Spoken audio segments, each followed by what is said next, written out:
Well, after the meeting, the Israeli Prime Minister said, "I want to make it clear we will make our own decisions and the State of Israel will do everything necessary to defend itself."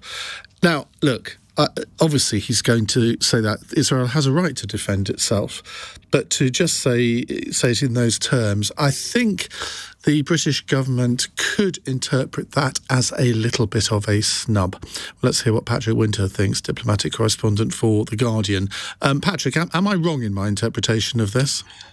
I think you are slightly over-egging the degree to which it's a snub. I mean, it's a term we all turn to as journalists. But I think the British government knew before Cameron arrived that the Israelis had decided to take some kind of action against Iran in response to what happened at the weekend, and given the number of missiles and drones that have been hurled at Israel, it was always going to be a tall order to persuade the Israelis that they should just sit tight and take, in the words of Joe Biden, take a win, because so few of those missiles and drones got through. Something like 98% were sort of stopped.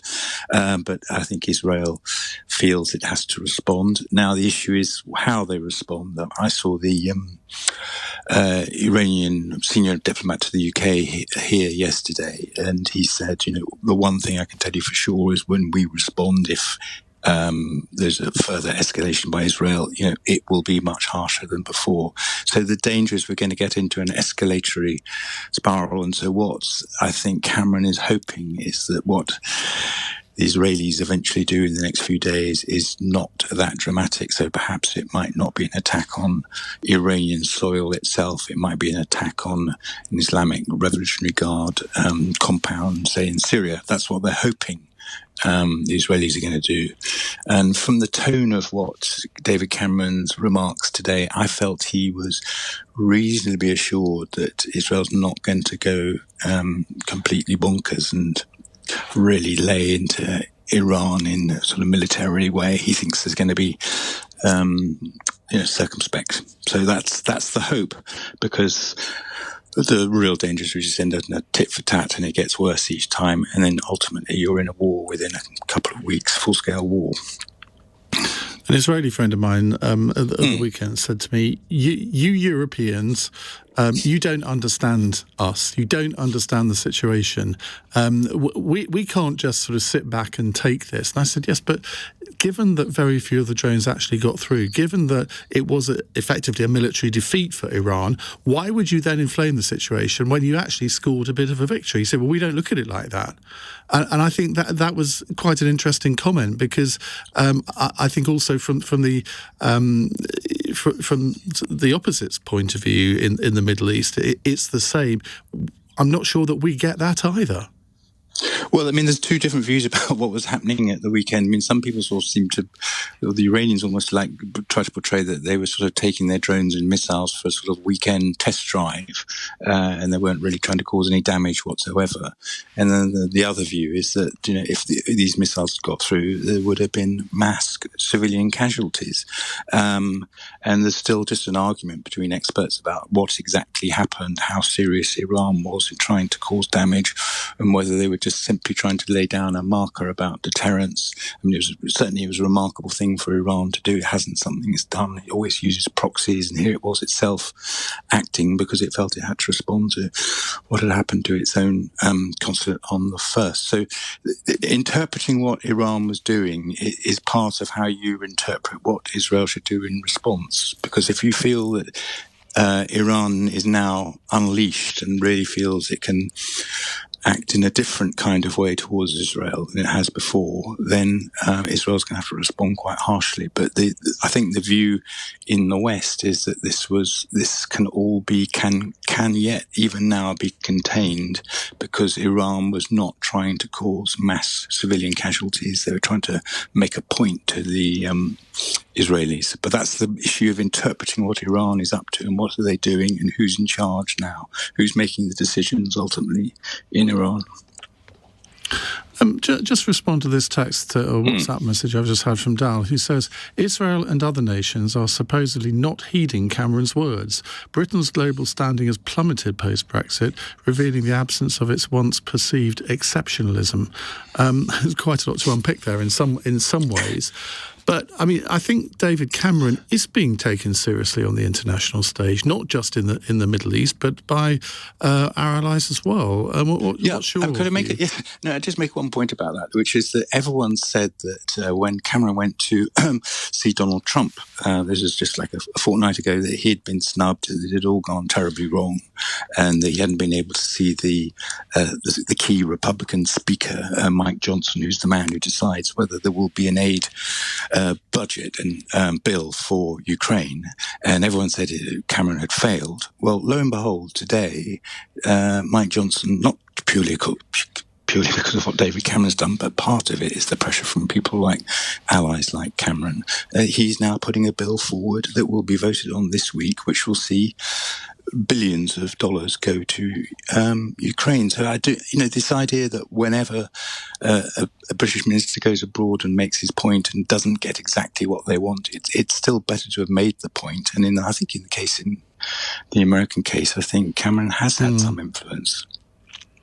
Diplomacy, eh? Thank you very much indeed. That's Patrick Winter, diplomatic correspondent for The Guardian. Now, Dr. Azriel Beaumont joins us, senior researcher at the Institute of International Relations in Prague, who specialises in Anglo-Israeli relations and is the author of the book Margaret Thatcher and the Middle East, which I have read and very much enjoyed. Azriel, thank you very much indeed for joining us. What do you make of David Cameron's diplomatic mission today? He's obviously met all of the leading Israeli politicians, the Israeli president, the foreign minister, the defence minister, and finally the prime minister.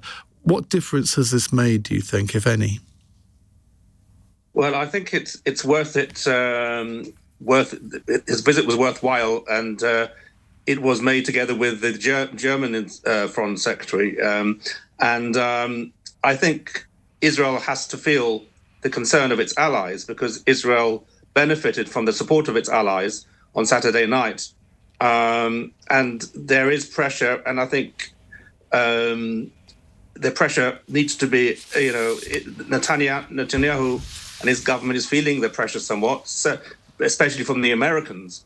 And it's important to mention that there was a poll that just came out showing that 74% of the Israeli public is against retaliation if it damages the security alliances that are now emerging between Israel and its moderate Arab neighbors. And of course, there was also 56% said that of the public supported Israel, said that Israel should listen to the demands of its allies on this issue. So there is concern within Israel over over retaliation.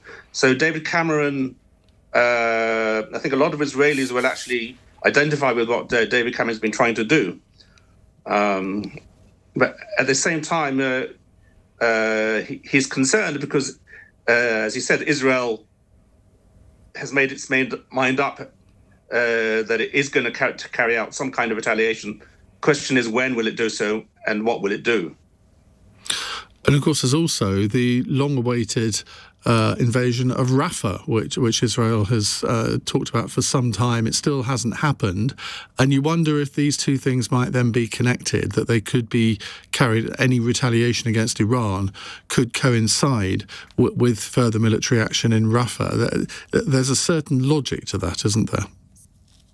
Well, I mean, I think that, the Rafah issue is...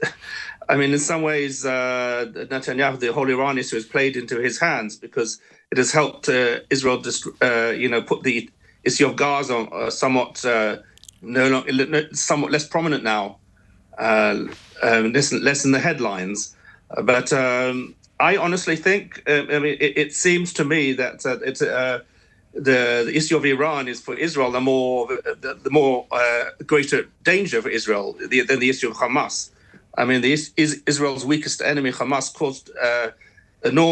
carried out an attack with over 1,200 Israelis killed and hundreds of hostages taken, and yet Iran was unsuccessful in its attack, and that was because of not just because of Israel's missile defenses, but also because of the fact that its allies played a vital role in helping to intercept these missiles.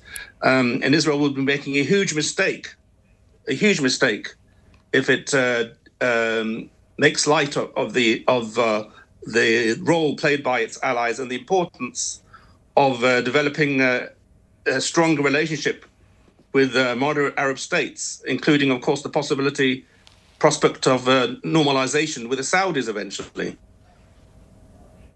Thank you very much indeed for joining us. That's Dr. Azriel Bermant there from the Institute of International Relations in Prague. So my question to you is, how do you think the international community is performing in terms of bringing influence to bear on Israel? And if it isn't performing well in that regard, what could change? Because we have seen a very much more sceptical approach from both the American government, from the British government, and I think from several EU governments to Israel over the past few weeks. Has that actually borne any fruit at all? And if not, what should they do in the future? Because I suspect the whole issue of arms sales to Israel is going to come up again. Just as I was coming to the studio this evening, there's a demonstration taking place in Parliament Square on that very issue.